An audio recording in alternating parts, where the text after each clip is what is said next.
అచ్చా, అలా అలా షిఫ్ట్ అయింది. అందుకు పటాస్ అన్ని ఎపిసోడ్స్ చేసావా? 12 ఎపిసోడ్స్ చేసేసి ఆపేసిన. అది ఒక ఎక్స్పీరియన్స్ వచ్చింది. తర్వాత టీమ్ లీడర్కి వెళ్ళిపోదాం స్టేజ్ అనుకున్నాము. ఫియర్ ఉందా? స్టేజ్ ఫియర్ ఉంది. అంటే స్టేజ్ ఫియర్ అంటే ఇది టీవీది, ఓకే, టీవీ స్టేజ్ ఫియర్ ఉంది. ఉందా? ఇక్కడ ఏంటంటే అన్ని సింగిల్ టేక్ లో చెప్పాలి. పటాస్ చేసేటప్పుడు కూడా నేను చేతి మీద రాసుకునేవాడిని. ఆహా. చేతి మీద గన్ పాయింట్స్ రాసుకొని పటాస్ చేస్తూ చేస్తూ మధ్యలో అనుకుని చూసుకునేవాడిని. అవునా? ఓకే. అలా ఎన్ని సినిమాలు చేసి ఉంటాం మొత్తం దాదాపుగా? దగ్గర గుర్తులేదు కానీ ఒక 40 పైన చేసింట. 40. దాంట్లో చెప్పుకోదగ్గ పెద్ద సినిమాలు ఒక 10 ఉన్నాయి. నేనే రాజు నేనే మంత్రి, నేనే రాజు నేనే మంత్రి, దాని తర్వాత సమంతకమణి, తర్వాత కృష్ణార్జునోద్ధం, నువ్వు తోపురా, పేపర్ బాయి, తర్వాత A1 ఎక్స్ప్రెస్, కొండపొలం, జాంబీరెడ్డి, ఇంకా ఉన్నాయి, చాలా ఉన్నాయి, గుర్తు రావట్లే. మహేష్ విట్ట అని పెట్టగానే నువ్వు చేయలేని సినిమాల పేర్లు వచ్చినాయి ఏంటి? నాకు అర్థం కాదు. మన మహేష్ ఆచంట ఉన్నాడు కదా, అంటే కొన్ని సినిమాలకి ఏమైందంటే మహేష్ విట్ట, కొన్ని సినిమాలకి ఏంటంటే నేను ఆ సినిమాలో ఉండను కానీ ఎండ్ క్రెడిట్స్ లో నా పేర్లు వచ్చింటాయి. బింబిసారా వాటిల్లో ఎందుకు అంటే తెలియదు. ఇప్పుడు డైరెక్టర్లు ఏంటంటే మహేష్ ని పిలవండి అని చెప్పేసి మొత్తం లిస్ట్ ఇచ్చేస్తారు, ఆర్టిస్టులు ఇది కావాలని. వీళ్ళు ఫస్ట్ నుంచి నాతో మాట్లాడతారు. రీసెంట్ డాకు మహారాజ్ కూడా అందులో నన్ను పిలిచారు. ఓకే, ఇట్లా 25 days క్యారెక్టర్ అమ్మ, 15 days షెడ్యూల్ అన్నారు. ఓకే అనుకున్నా, మొత్తం అంతా మాట్లాడేసిన. రేపు మధ్యాహ్నం బయలుదేరాలి. ఈరోజు మధ్యాహ్నం ఫోన్ చేసి లేదండి ఆ క్యారెక్టర్ సత్య వేస్తున్నాడు అని చెప్పి. ఇట్లా ఏంటంటే చాలా సినిమాల్లో నా పేరు అనుకొని లాస్ట్లో నన్ను పిలవకుండా వేరే వాళ్ళని పిలవడము. వీళ్ళు ఇంకేంటంటే లాస్ట్లో ఇండికేటర్స్లో పేర్లు వేస్తారు, దాంట్లో లేచి పడేసి ఉంటుంది అది. అట్లా. కార్డు ఉందా నీకు? కార్డు లేదు. ఎందుకు అప్లై చేయలేదా? కార్డు తీసుకోలే ఇంకా. అంటే ఫస్ట్లో తీసుకుందాం అనుకున్నా. ఫస్ట్లో తీసుకుందాం అని పోతే ఎన్ని సినిమాలు చేసినావు అమ్మా అన్నారు. ఒక సినిమా చేసినా సార్ అని. ఓ 4 చేసుకొని రా అమ్మ మంచి సినిమాలు అన్నారు. సరే ఓకే అనుకున్నా. తర్వాత సినిమాలు చేసుకుందాం అనుకున్నా. అట్లా ఇట్లా అయిపోయింది. ఇంకా తర్వాత కొంచెం డల్ అయిపోవడము, ఈ ఫైనాన్స్ ఇప్పుడు కష్టాల్లో ఉండడంలో మళ్ళీ ₹1,00,000 పెట్టి కార్డు ఎందుకు తీసుకోవాలనుకోవడం. ఇప్పుడు మా అసోసియేషన్లో కార్డు కావాలంటే ₹1,00,000 మినిమం. ₹1,00,000 అంత కట్టాలి. నువ్వు కట్టాలి. 3 లక్షలు అంటుంటారు, తెలియదు ఎంత ఉందో అది. అంటే అదే దాని గురించి ఇంకా పూర్తిగా తెలియదు నాకు. తీసుకోవాలి ఖచ్చితంగా తీసుకోవాలి. అంటే ఏంటి తేడా దానికి దీనికి? తేడా ఏముండదు. కార్డుకి ఇప్పుడు నా దగ్గర కార్డు ఉందంటే నాకు పలానా సినిమాలో డబ్బులు రాలేదంటే నేను వెళ్ళి ఛాంబర్లో కేసు పెట్టచ్చు. తర్వాత ఏంటంటే ఈ మా ఎలక్షన్ జరిగినప్పుడు ఓటింగ్ ఉంది కదా, దాని వస్తుంది. ఇంకొకటి ఏంటంటే మాలో కార్డు రావాలంటే నువ్వు డబ్బులు కట్టాలి, నువ్వు చేసిన సినిమా రెఫరెన్స్లు పెట్టాలి, ఈ అబ్బాయి నిజంగానే పలానా సినిమాలో వేసాడని ఒక ఆల్రెడీ కార్డు ఉన్న 2-3 నీకు సైన్ పెట్టాలి. అంత ప్రాసెస్ ఉంది అట్లా. ఓకే, మినిమం ఎన్ని సినిమాలు అవి థియేటర్లో రిలీజ్ అవ్వాలి? నువ్వు మినిమం ఇన్ని మినిట్స్ స్క్రీన్ మీద కనపడి ఉండాలి. ఓకే, అంటే ఊరికి ఎక్కడ వెనకాల కనపడిపోతే కార్డు ఇవ్వరు. అట్లా. మరి అప్లై చేస్తావా? అప్లై చేయాలి ఖచ్చితంగా. కానీ సడన్ గా విట్ట ఎందుకు డౌన్ అవ్వడానికి రీజన్ ఏంటి? అది తెలియదు. డౌన్ అవ్వడానికి ఏంటంటే చెప్తా సింపుల్గా. ఏంటంటే ఇప్పుడు నేను ఎందుకు ఖాళీగా ఉన్నా అనేది నాకు తెలిసిందంటే దాన్ని రెక్టిఫై చేసి ఓవర్కమ్ అవుతాం కదా, అది తెలియదు కదా మనకు. ఎందుకు అది ఏమవుతుంది? అది ఏమైతే తెలియదు. ఇప్పుడు అంతెందుకు, రేపటి నుంచి ఒక 1 week షూటింగ్ అన్నారు. ఓకే, అంతా మాట్లాడేసిన, డేట్లు పంపించాను, నేను డేట్లు లాక్ చేసుకొని పెట్టుకున్నా. ఈ రోజు వరకు నాకు అడ్వాన్స్ పడలేదు. తర్వాత ఇది వాళ్ళు ఫోన్లు ఎత్తట్లా, అసలు కన్ఫామా కాదా ఏంటి అని. ఇప్పుడు రీజన్ తెలియదు నాకు అక్కడ ఏమైంది రీజను అని. ఇప్పుడు కొందరు ఏమంటారు అంటే వీడు ఎక్కువ డిమాండ్ చేస్తారు అంటారు. అవును, ఎక్కువ డిమాండ్ చేస్తారు అంటే. ఎక్కువ డిమాండ్ ఎప్పుడు చేస్తాం? మన చేతిలో 30 భయంకరంగా సినిమాలు అంటే డిమాండ్ చేస్తాం. ఇప్పుడు ఇదొకటి ఉంది, ఇది ఎక్కువ తీసుకుంటాడంట అని చెప్పేసి ఒక పుకారుతో ఫోన్ చేయడం. అసలు ఎక్కువ తీసుకోవడం ఏంది? ఇప్పుడు నాకు ఎంత ఇవ్వాలో నీకు తెలుసు, అంతే ఇస్తావు. ఇప్పుడు నువ్వు మార్కెట్కి వెళ్ళి ఒక వస్తువు ఇది కావాలి నాకు ఎంత అంటే నీకు ఐడియా ఉంటుంది కదా మినిమం దీనికి ఎంత పెట్టచ్చు అని. ఇప్పుడు నేను రోజుకు 2 లక్షలు అడిగితే ఇస్తారా? ఇయ్యరు కదా. వాళ్ళు ఏమి ఇవ్వాలి దమ్మ, మా బడ్జెట్ ఇంత అని చెప్తారు కదా. సో వాళ్ళు ఎంత ఇవ్వాలో అంతే ఇస్తారు, కానీ అది ఎందుకో తెలియదు. ఇంకోటి నేను అబ్జర్వ్ చేసింది ఏంటంటే, మనము ఎప్పుడైతే మనకు ఏది యూట్యూబ్ కానీ ఇన్స్టా కానీ ఏదో ఒక రకంగా మనం పేరు తెచ్చుకుంటామో, పేరు తెచ్చుకున్న కొత్తలో మనం ఏమనుకుంటాం, అరే డిమాండ్ చేయొద్దు, రాక అవకాశం వచ్చింది, ఎంతో కొంత చేసేద్దాం. సరే ఎంతో కొంత నువ్వు చేసుకుంటూ వెళ్ళిపోతావు. ఒక 2-3 ఏళ్ళు నువ్వు ఫుల్ నాన్ స్టాప్ సినిమాలు చేసేస్తావు, అయిపోయింది. తర్వాత ఏంటంటే సినిమా వల్ల నీకు అమౌంట్ పెంచుకుంటూ పోతారు, ఉమ్, ఉమ్, అమౌంట్ పెంచుకుంటూ పోతారు. ఇప్పుడు నాకు హైయెస్ట్ రెమ్యునరేషన్ అంటే 50,000 ఇప్పుడు దాకా ఇచ్చింది. అది నేను అడగలేదు, వాళ్ళే ఏమా ఎంత తీసుకుంటామని, ఆ సినిమాకి ఇంత తీసుకున్నా సార్ కనుక్కోండి ఒకసారి, మీరు కొంచెం పెంచి ఇవ్వండి. సరే ఓకే, దానికి ఇంత తీసుకున్నాం అంటే కదా, సరే మనం 50,000 ఇస్తాం, ఓకే సార్ అని చెప్పేసి మనమే చెప్తాం. రేపు మనకు డిమాండ్ తగ్గినప్పుడు ఇదే సినిమా వాళ్ళు తగ్గిస్తారు. ఉమ్, 50,000 అంటే లేదమ్మా అంత లేదు బడ్జెట్, నువ్వు ఓకే అంటే చెయ్యి. సరే ఓకే సార్, మీ బడ్జెట్ ఎంత ఉంది, ఒక 20,000 ఉంది సార్, ఓకే పర్లేదు చేసేస్తాను సార్, ఓకే నీకు ఓకే అయితే వచ్చేసేయి, అట్లా ఉంటుంది. సో అట్లా ఏంటంటే నువ్వు బాగా అబ్జర్వ్ చేయి, ఎవరికైనా కానీ వచ్చిన స్టార్టింగ్ లో బాగా సినిమాలు ఉంటాయి, అవును, తర్వాత కొంచెం డౌన్ అవుతారు, మళ్ళీ కొద్ది రోజుల తర్వాత మళ్ళీ స్టార్ట్ అవుతాయి. ఇప్పుడు సత్య గాని, అవును, సుదర్శన్ అన్న గాని, తర్వాత బ్రహ్మానందం గారు గాని, బ్రహ్మానందం గారు ఒకప్పుడు ఇరగదీసేవాళ్ళు, తర్వాత మధ్యలో కొంచెం కనపడలేదు, తర్వాత డి రెడీ, అవును, అవన్నీ మళ్ళీ ఎప్పుడైతే వచ్చినాయో దాని తర్వాత మళ్ళీ వెళ్ళుకున్నాడు, మళ్ళీ ఇప్పుడు చూస్తే మళ్ళీ తక్కువ కనపడతారు. అది ఓకే, అది మనకు తెలియదు. కాదు ఎవరైనా ఆపుతున్నారు అలాంటివి ఏమైనా ఉంటాయి ఏంటి? అట్లేం ఆపరు, రాజకీయాలు ఎట్లుంటాయంటే నీకు ఇక్కడ రాజకీయాలని కాదు కానీ అవతలోడు తెలివి. ఇప్పుడు క్యారెక్టర్కి ఇప్పుడు రైటర్లు, డైరెక్షన్ డిపార్ట్మెంట్, డైరెక్టర్ అందరు కూర్చొని క్యారెక్టర్ ఫైనలైజ్ చేస్తారు. ఓకే ఈ క్యారెక్టర్కి ఎవరు, రైటర్ ఏమంటాడంటే నేను రాసుకునేటప్పుడు పలానా వాడిని ఊహించుకున్నా వాడైతే బాగుండు అని రైటర్ చెప్తాడు. అసోసియేట్ డైరెక్టర్లు వీళ్ళు ఏంటంటే కనుక సార్ పలానా ఆర్టిస్ట్ అయితే టైమింగ్ ఉంటుంది, మనకు కోఆపరేట్ చేస్తాడు, పలానా ఆర్టిస్ట్ అయితే బాగుంటుంది. కొందరు ఏమంటారు డైరెక్షన్ డిపార్ట్మెంట్లో, సార్ వీడు కొత్త ఇప్పుడు వస్తాడు సార్, ఈయన పెట్టుకుంటే కొంచెం ట్రెండింగ్ ఉంటుంది. ఇలా క్యారెక్టర్ ఫైనలైజేషన్ అనేది ఉంటుంది, క్యారెక్టర్ ఫైనలైజేషన్ అని ఉంటుంది.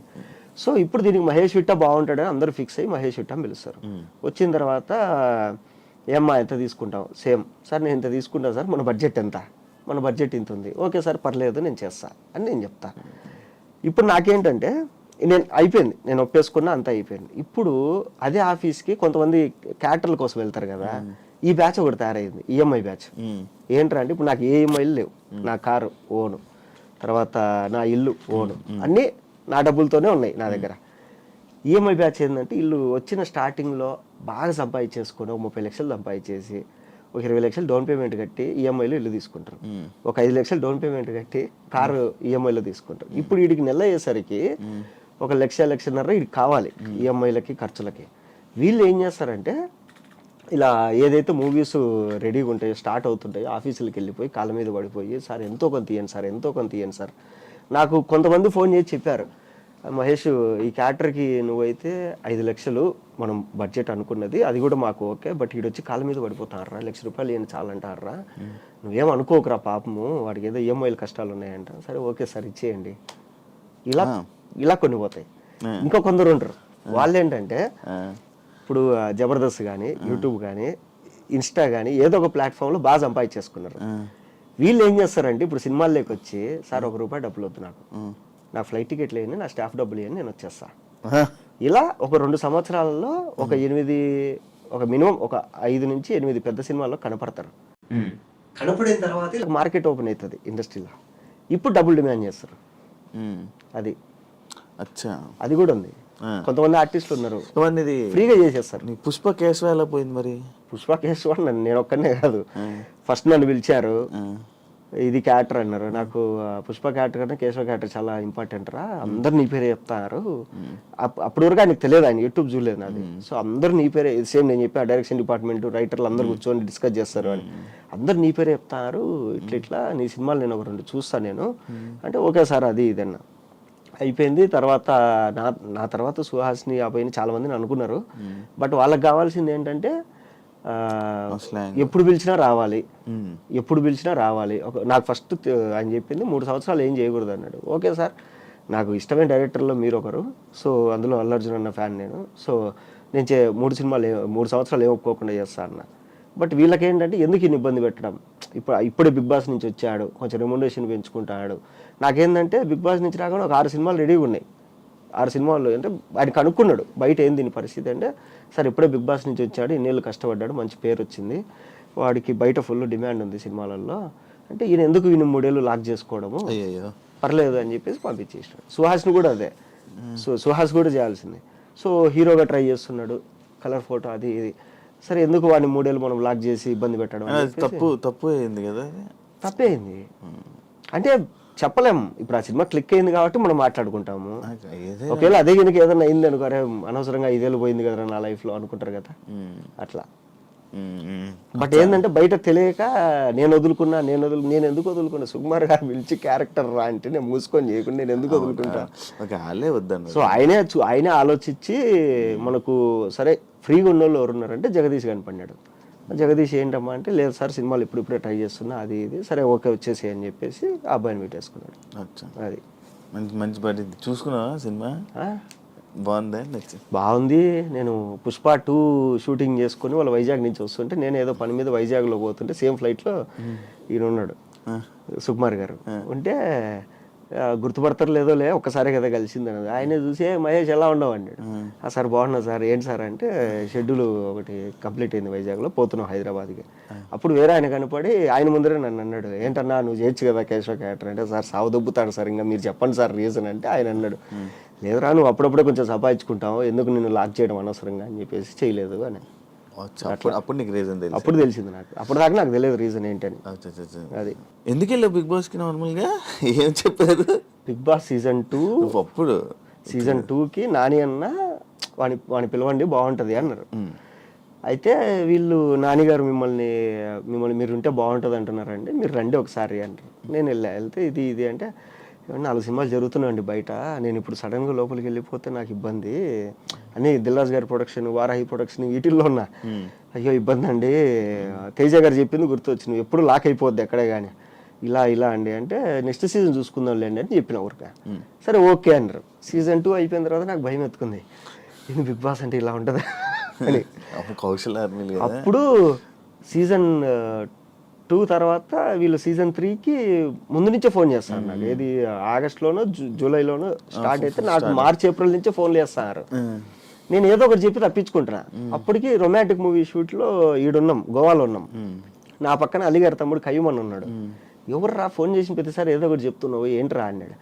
లేదన్నా ఇట్లా బిగ్ బాస్కి రమ్మంటారు, నాకేం భయం వేస్తుంది పోవాలంటే, పోకుంటే బాగా అది పోతే డబ్బులు వస్తాయి కానీ ఇదన్నా అంటే, అరే ఏం కాదు, నువ్వు బయట ఎలా ఉంటావో వెళ్ళి అలాగే ఉండు, నువ్వు జనాలకి నచ్చితే ఓకే, నువ్వు ఖచ్చితంగా నచ్చుతావు, నువ్వు నీలాగుంటే నచ్చుతావు, నువ్వు ఎప్పుడైతే దొంగ నాటకాలు ఎచ్చావో నచ్చవు, నువ్వు నీలాగుంటే కనుక నచ్చుతావు, నువ్వు వెళ్ళి హ్యాపీగా డబ్బులు ఇస్తారు, తెచ్చుకో, పెళ్లి కావాల్సిన పిల్లోడు డబ్బులు వస్తాయి కదా, ఓన్లీ డబ్బుల కోసం పో అన్నాడు. సరే ఓకే అని చెప్పేసి ఫోన్ చేసి వాళ్ళకు, నాకు మీరు మంచి డబ్బులు ఇస్తే వస్తానండి అన్నారు. వాళ్ళు సరే అని చెప్పి నేను అడిగినంత ఇచ్చారు. అది అప్పటికి టాప్ 3 పేమెంట్ అది. అమ్మ నాకేంది ఇంత డబ్బులు ఇస్తారు వీళ్ళు వీక్లీ, బయట ఇంత కష్టపడినా రావు, ఇదేంది ఇది అనుకుని మా అమ్మకు ఫోన్ చేసిన, అమ్మ ఇట్లా అంటే, ఇంకేముందిరా హ్యాపీగా వెళ్ళి బాగా తిని కూర్చొని పడుకొని డబ్బులు తెచ్చుకోపోవాలి. సరే ఓకే అని చెప్పేసి పోయినా. నేను 2 వారాలు ఉంటే చాలు అనుకున్నా, 12 వారాలు ఉన్నా. అదే 12 వారాలు. అది 12 వారాలు. ఎంత సంపాదించావు? చెప్పకూడదు అది బయటికి, నువ్వు చెప్తావా? బిగ్ బాస్ అనే కదా, ఏమైనా సంపాదించుకున్నావా మొత్తం డబ్బులు? సంపాదించుకున్నా. ఫస్ట్ బిగ్ బాస్ 1కి వచ్చింది ఒక హౌస్ డౌన్ పేమెంట్ కట్టేసిన 40 లక్షలు. తర్వాత 40 లక్షలు వచ్చింది ఫస్ట్ 3/3కి. వచ్చిందంటే 40 లక్షలు కట్టా. వచ్చిందంటే 40 లక్షలు డౌన్ పేమెంట్ కట్టేసిన ఒక ఇంటికి. తర్వాత ఓటీటీ సీజన్ మనకు వచ్చింది, ఈ మధ్యలో సినిమాలు సంపాదించుకుంది అంతా కలిసి ఒక సినిమాకి పెట్టేసిన, దాని రిలీజ్ కోసం కింద మీద పడుతున్నా. కాదు, ఏమైనా ఉపయోగపడిందా నీకు బిగ్ బాస్? పడింది. బిగ్ బాస్ నుంచి వచ్చిన తర్వాతే కదా నాకు బిగ్ బాస్ అంటే ఏమైందంటే, ఇప్పుడు ఒక సినిమాలో క్యారెక్టర్కి 10 మంది ఆప్షన్లు ఉంటే అందులో నేను 8, 9 ఉండేవాడిని. బిగ్ బాస్ నుంచి రాగానే ఏమైందంటే ఈ ఆప్షన్ అనేది 1, 2కి వెళ్ళిపోయింది. సో రెమ్యునరేషన్ కూడా కొంచెం పెంచారు. ఓకే, అట్లా. ఓకే. నీ సినిమా కాంట్రవర్సీ ఏంటి? ఏం కాదు, మెసేజ్లు పెట్టి ఏదేదో చీటింగ్ ఇది అది. వాడు మా డైరెక్టర్. వాడు ఏంటంటే ఇద్దరం కలిసి సినిమాలు చేసుకున్నాం. అప్పుడు వేరే పేరు ఉండేది కదా, సినిమా పేరు ఏంటి? అప్పుడు కల్ట్ గ్యాంగ్ అని ఉండేది. తర్వాత నేను రెన్యువల్ చేసుకోవడం కొంచెం లేట్ అయింది. ఆ కల్ట్ అనేది విశ్వక్సేన్ తీసుకున్నాడు, నేను మళ్ళీ ఉత్తుత్త హీరోలని మార్చుకున్నాను. సో గొడవ ఏంటంటే, డైరెక్టర్ కమ్ కెమెరామెన్ మా ఫ్రెండ్. సో పిలిచి రారా సినిమా చేసుకుందాం ఇద్దరము అనుకున్నాను. షూటింగ్ వరకు నేను పెట్టాలి, పోస్ట్ ప్రొడక్షన్ వాడు పెట్టాలి. షూటింగ్ అయిపోయింది, తర్వాత పోస్ట్ ప్రొడక్షన్ నాకు డబ్బులు లేవన్నాడు. డబ్బులు లేవన్నప్పుడు ఎట్లా, సరే ఇది కూడా నేనే పెట్టేస్తాలే అని చెప్పేసి మొత్తం అంతా కంప్లీట్ చేసుకున్నాం. మొత్తం అంతా అయిపోయిన తర్వాత ఇప్పుడు నాకు తెలిసిన పరిచయాలతో మైత్రి డిస్ట్రిబ్యూటర్స్ ఇలా అందరినీ కలుస్తున్నాం వాడిని నేను వెళ్ళి కలుస్తున్నాడికి మనోడు ఏంటంటే కొంచెం ఊహల్లో ఉండిపోయాడు. ఏది సినిమా అయిపోగానే ఇంత డబ్బులు వచ్చేస్తాయి, నేను ల్యాండ్ తీసుకోవాలి, కార్ తీసుకోవాలి, ఇది ఇది మొత్తం ప్లాన్ చేసి నేను ఫస్ట్ సినిమా బయటకు వచ్చేదాలని చెప్పి నేనున్నా. తర్వాత ఏమైపోయిందంటే ఇంక నేను ఇట్లా కాదు, ఇది ఒక 2-3 ప్రీమియర్ చేసేద్దాం రామానాయుడులో, ప్రీమియర్లు వేసేస్తే మనకు కనీసం ఏదైనా కొంచెం బస్ ద్వారానే వస్తుంది ఇండస్ట్రీలో అనుకొని నువ్వు మొత్తం ఫైనల్ అవుట్పుట్ రెడీ చేసేసి మనం ప్రీమియర్ వేసేసుకుందాం అంటే అప్పుడు వాడి మైండ్లో ఏం పడిందో కానీ నాకు ఇంత డబ్బులు ఇస్తే కానీ నేను రెడీ చేయను అన్నాడు. నేనేంటంటే ఫ్రెండ్ కదా అని చెప్పి మొత్తం నమ్మి ఫైల్స్ అన్నీ మనోడి దగ్గర పెట్టేసి, నాకు తెలియదు అసలు ఎన్ని హార్డ్ డిస్కులు కొనుక్కున్నాం ఏంటి అంటే ఎంత ఖర్చు అయింది అనేది అకౌంట్స్ రాసుకుంటున్నా. లేదు ఇది అన్నప్పుడు మనోడికి ఏంటంటే పాపం అప్పటి వరకు అంటే నెగిటివిటీ వచ్చిందో మైండ్లో ఇది అయిపోతుందో లేదో అని, లేదంటే కనుక వాడికి నిజంగా డబ్బులు అవసరమైంది. అప్పుడు నా దగ్గర డబ్బులు లేవు, నేను ఎవరైనా నా దగ్గర డబ్బులు ఉంటే నేనే ఇస్తా కదరా నీకు అని. సరే ఇట్లా కాదు అగ్రిమెంట్ చేసుకుందాం మనము వచ్చిన తర్వాత ఇంత అని అంటే సరే ఓకే అగ్రిమెంట్ చేసుకుందాం అని చెప్పిన. తర్వాత వాడు అగ్రిమెంట్ రాలేదు, నేను చేసుకోలేదు. నేనేమన్నా అంటే సరే అయితే నువ్వు సైలెంట్గా ఉంటే నేను సినిమా మొత్తం రిలీజ్ చేసేసి వచ్చిన డబ్బులు వచ్చిన తర్వాత నేను పిలిచి నీకు ఇవ్వాల్సింది నీకు ఇచ్చేస్తాను అంటే అప్పటికే ఇచ్చేసిన కొంచెం డబ్బులు, ఇవ్వాల్సింది ఇస్తా అన్న. అది దానికి అందరికి మెసేజ్లు పెడుతున్నారా? దానికి ఏంటంటే వాడు మెసేజ్లు పెట్టేది ఏంద్రా అంటే వాడి ఫ్రెండ్స్ ఉన్నారు కొంతమంది ఇండస్ట్రీలో, వాళ్ళకి ఇదంతా తెలియదు. ఇప్పుడు నాకు ఇంకొకటి గొడవ అయింది, నేను వచ్చి నా వర్షన్ నీకు చెప్పిన, అవతల ఇంకో 3వ పర్సన్ నీకు తెలియదు, నువ్వేం చేస్తావు నేను చెప్పి నమ్ముతావు కదా. సో అట్లా ఏంటంటే మనోడు చెప్పిందంతా వాళ్ళు నమ్మారు, నమ్మేసి వాళ్ళు ఏదేదో సరే ఓకే పోనీలే మనం ఏమైంది అది ఎందుకు రిలీజ్ అవ్వట్లా, ఉన్న డబ్బులంతా దానికే పెట్టేసిన. ఇప్పుడు ఎవడెవడైతే ఈ ఎరిపప్ప వాళ్ళందరూ కామెంట్లు పెట్టారో ఈ నా కొడుకులందరూ తలా ఇంత వేసుకునే కానీ సినిమా అయిపోతుంది. జేబులోంచి డబ్బులు తీసి ఏమైనా హెల్ప్ చేయండి అంటే ఓడి చేయట్లేదు, ఎవరికి కామెంట్లు పెడతారు అంతే. కామెంట్లు పెడితే ఏం చేసుకోవాలి, ఏడు ముడ్లు పెట్టుకోవాలి ఎన్ని కామెంట్లు. నేను చెప్పినా క్లియర్గా, అరే మీరు ఇంత బాధపడతారు కదా మీ వాడికి పేరు రాలేదని, మీరే తలా ఇంత వేసుకొని సినిమా కొనండి, మీరే రిలీజ్ చేయండి, లేదా మీరే తలా ఇంత వేసుకొని సినిమా రిలీజ్కి హెల్ప్ చేయండి రా అంటే ఎవరు చేయడంట, జేబులోంచి ₹1 తీయరంట, ఊరికి ఇన్స్టాగ్రామ్ తీసి కామెంట్లు పెడతారంట. అది ఇప్పుడు రిలీజ్ అవుతుందా? రిలీజ్కి 30 లక్షలు కావాలి. సో ఆ డబ్బుల కోసం నేను అంటే ఇప్పుడు పెళ్ళి అయిపోయిన తర్వాత ఏంటంటే ఎంత లేదన్నా నెల అయ్యేసరికి ఒక 78,000 ఖర్చులు వస్తున్నాయి.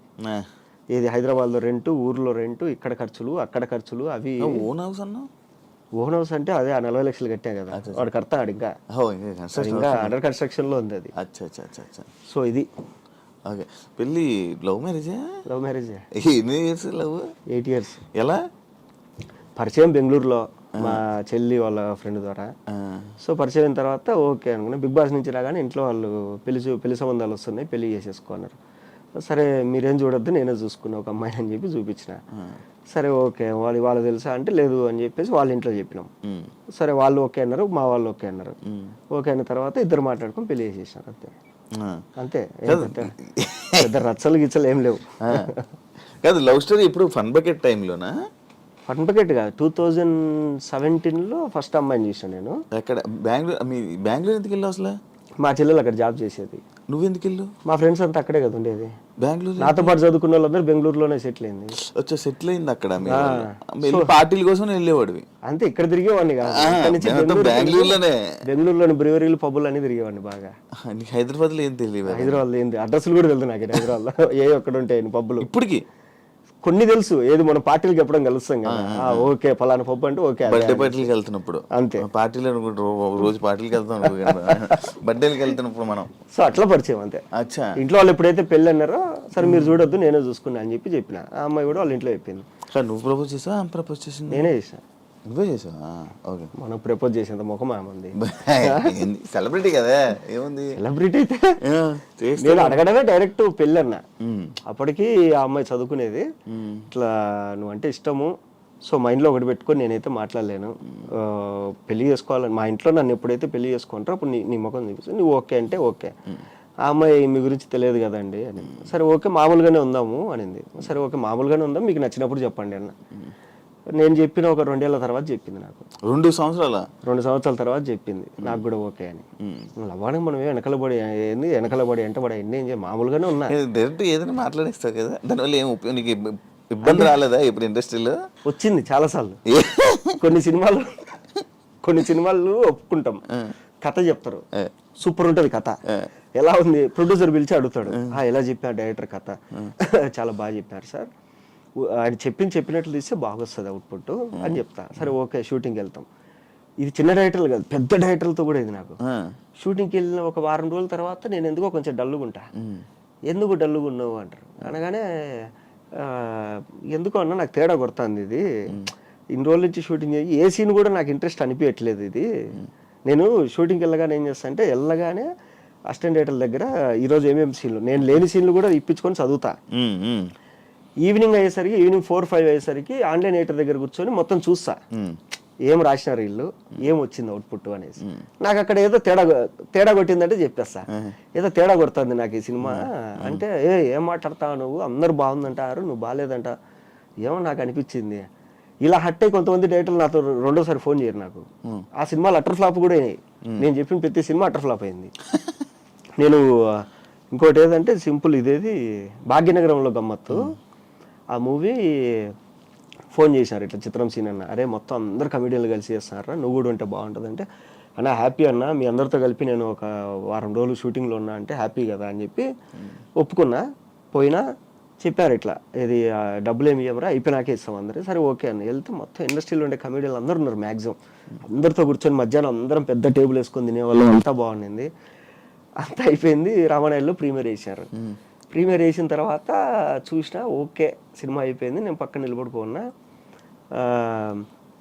శ్రీనివాస్ రెడ్డి అని వచ్చాడు, ఎరా ఎలా ఉంది అని అందరిని అడుగుతాడు ఒక్కొక్కడిని. అన్న అదిరిపోయింది అన్న, అసలు ఎవడు గోలో వాడితే తర్వాత మంది అన్న అదే అన్న ఇదని అందరు నా దగ్గరికి వచ్చాడు, ఎలా ఉందిరా అని. ఏమన్నా కమెడీలు అందరూ ఉన్నారు, కామెడీ సీన్లు ఉన్నాయి కానీ నాకు నవ్వు రాలేదు ఆడే కానీ, ఒక 2 సీన్లు తప్ప. ఏమో నా సెన్స్ ఆఫ్ హ్యూమర్ దొబ్బిందేమో తెలియదు నాకు కూడా. మేబీ అంటే నాకు నచ్చని సినిమాలు కూడా జనాలకు చాలా మంది హిట్ అయినాయి. ఇప్పుడు గీతా గోవిందంలో థియేటర్లో కూర్చుంటే అందరు నవ్వుతాను, నాకు నవ్వు రాలే. తర్వాత ఇదేది జాతిరత్నాలు కూడా థియేటర్ అంతా ఎగిరెగిరి నవ్వుతుంది, నాకు నేను ఎన్ని అందరు నవ్వుతాను, నాకు నవ్వు రావట్లే, నాకు సెన్స్ ఆఫ్ హ్యూమర్ దొబ్బింది, చిప్పు దొబ్బింది అలా అనేసి 2 సార్లు నవ్వు వచ్చింది సినిమా మొత్తంలో అని చెప్పి. ఇట్లన్నా ఏమో నా జడ్జిమెంట్ తప్పైండొచ్చు, నా ఒపీనియన్ ఇది అన్న. సరే ఓకే. ఆయన వెళ్ళగానే వీళ్ళందరూ బుద్ధి ఉందిలా నీకు, ఆయన అంత కష్టపడి సినిమా తీసి నువ్వు అట్లా అంటావా అండి. నా ఒపీనియన్ అడిగాడు, ఒపీనియన్ చెప్పిన, తప్పేముంది. కొద్ది రోజుల తర్వాత వేరే షూట్లో ఆయన కలిసి నువ్వు చెప్పింది జరిగిందిరా, ఏదో మిస్ అయింది సినిమాలో, సరే ఈసారి ఏదైనా స్క్రిప్ట్ అనుకున్నప్పుడు నేను పిలుస్తాలే అంటే. నేను చెప్పింది పాజిటివ్గా తీసుకునే వాళ్ళు ఉన్నారు, నెగిటివ్గా తీసుకునే వాళ్ళు ఉన్నారు. ఇప్పుడు కొన్ని చిన్న సినిమాలు జరుగుతాయి, జరిగిన తర్వాత ఇప్పుడు నాలో ఇన్బిల్ట్గా డైరెక్టర్ రైటర్ ఉన్నాడు కాబట్టి ప్రొడ్యూసర్లు ఏం చేస్తారంటే ఒక వారం రోజుల తర్వాత షెడ్యూల్ అయిపోగానే నన్ను పిలిచి, ఏం మహేష్ ఏంది చెప్పు ఏంటి అంటే, నేను లేదండి సెట్లో కొన్ని మార్పులు చేయాలి, ఈ డిపార్ట్మెంట్ బాగాలేదు, ఇది బాగాలేదు, ఇది కొంచెం ఇలా చేయాలని చెప్తా. ఇది డైరెక్టర్లు హట్ అయిపోయి వానికి ఏం పని ఇవన్నీ చెప్పడానికి అది ఇది అని చెప్పేసి పిలవడం మానేస్తారు. అవి కూడా జరిగినాయి కొన్ని. అట్లా నాకేంటంటే నా కళ్ళ ముందర ఒకటి ఉన్న సంక్రాంతి పోతా అంటే, అరే ఇప్పుడు అయిపోయిన తర్వాత మనం మాట్లాడే బదులు ఏదో జరిగేటప్పుడే చెప్తే కరెక్షన్ చేసుకుంటారు కదా అని మనం అనుకుంటాం. అట్లా ఇప్పుడు అంతేందుకు బిగ్ బాస్ ఓటీటీ కూడా మనం మాట్లాడుకున్నాం లోపల కూర్చొని, ఏంది ఇది ఏదో ఒక్క స్పాన్సర్ కూడా రాలేదు, మాట్లాడింది మనిద్దరమే, స్పాన్సర్ రాలేదు, ఒక ప్రమోషన్ రాలేదు, ఏంటిది మనం అనుకున్నాం. మనకు మినిమం అనిపిస్తుంది కదా, అరే మనం ఇంత కష్టపడి చేస్తున్నాం కానీ ఏదో తేడా కొడుతుంది లోపల మాట్లాడుకుంటాం. అందుకు నేర్చుకోవాలి, ఏది ఏ చెత్త ప్రోడక్ట్ అయినా కానీ సూపర్ అని చెప్పేది నేర్చుకోవాలి కొంచెం. కొన్నిసార్లు అబద్ధం చెప్పడం వల్ల మనం ఎదుగుతాం అంటే నేర్చుకోవాలి మెల్లమెల్లగా.